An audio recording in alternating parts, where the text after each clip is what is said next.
We're rolling, so Okay, if you're good, I'm okay, good.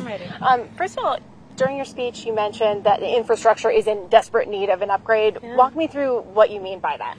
Well, what I mean is when we look at, for example, what's happening here, we're looking at a new way of thinking about how we bring electricity to American families and building these transmission lines in a way that they will be able to move clean energy from the source into the places where large populations of people live.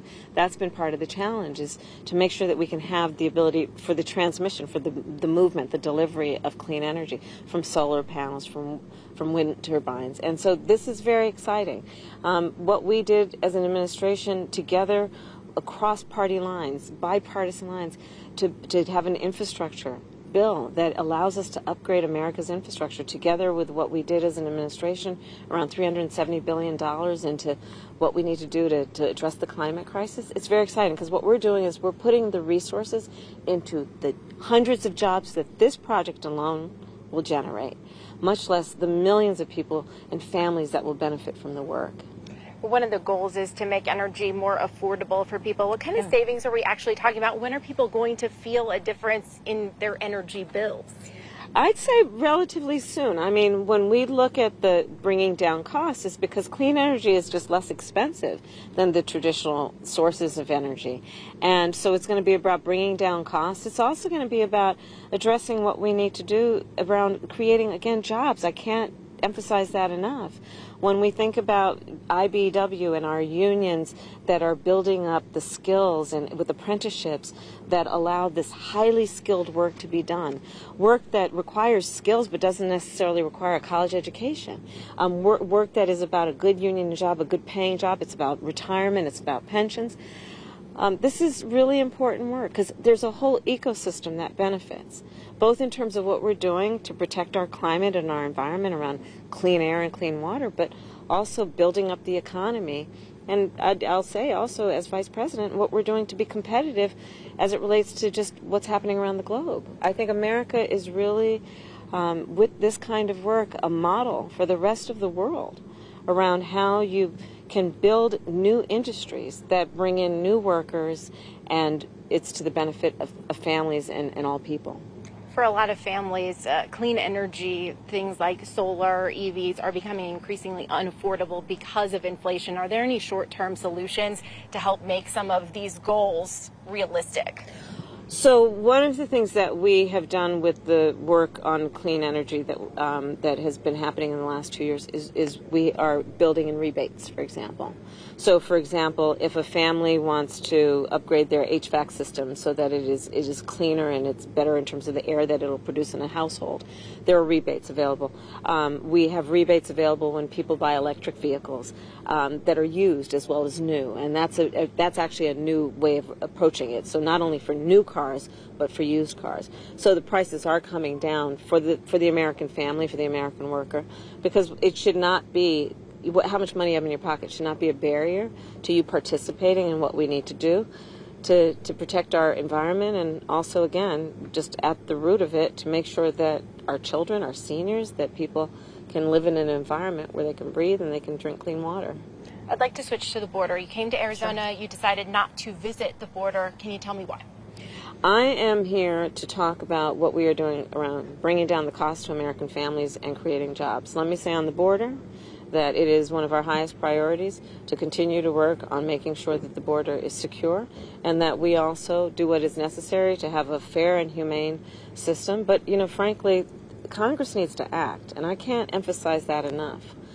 When it comes down to it, we as an administration, the first piece of legislation we offered, even before this, was that they should pass a law to tighten up our immigration system, to put resources into it. We've put a historic number of agents on the border. We have upgraded and are in the process of upgrading technology. But Congress needs to act. And I would urge all of us who care about this issue to really ask and expect that Congress does its job on this. Your fellow Democrat, our new governor, Katie Hobbs, has said that the federal government does need to do more to address border issues. Did you speak with her about border issues? Are you able to give us any insight into any conversations you had around border issues and what maybe we can expect moving forward from your team? Sure. First of all, we have to, again, get Congress to act. I can't emphasize that enough. I mean, governors certainly are dealing with it on the front lines in a place like Arizona, but the reality is that the people in Washington, D.C., who walk around the halls of Congress need to do something. And instead of making this a political issue, the people in Arizona, the people in border states, the people across our country want that there is going to be resources put into this issue, that we're going to upgrade these systems, that we're going to have a system. And that has to come out of federal legislation. And that, again, is about Congress acting. So we're going to continue to do what we're doing around fixing a broken immigration system, which was horribly broken in the last 4 years. We're going to continue to put more agents on this in terms of at the border. We're going to continue to upgrade the technology, but Congress needs to act. Do you have any plans to visit the border in Arizona? I've visited the border. I will not on this trip, but I have, and I will again. I'd like to switch gears to small businesses. I know you have done a lot of work with small businesses, promoting small businesses, especially in underserved communities. Yeah. What are some of the challenges you still see remaining for the small business community that I know is growing, but also still dealing with kind of a roller coaster between the pandemic, inflation, and all kinds of other issues? Well, let me start by saying I love our small businesses. Half of America's workforce works for small business or owns a small business, and our small business owners are, they're not only business people and business leaders, they're community leaders, they're civic leaders. They're the ones who, support the local softball team. They're the ones who hire and mentor in the community.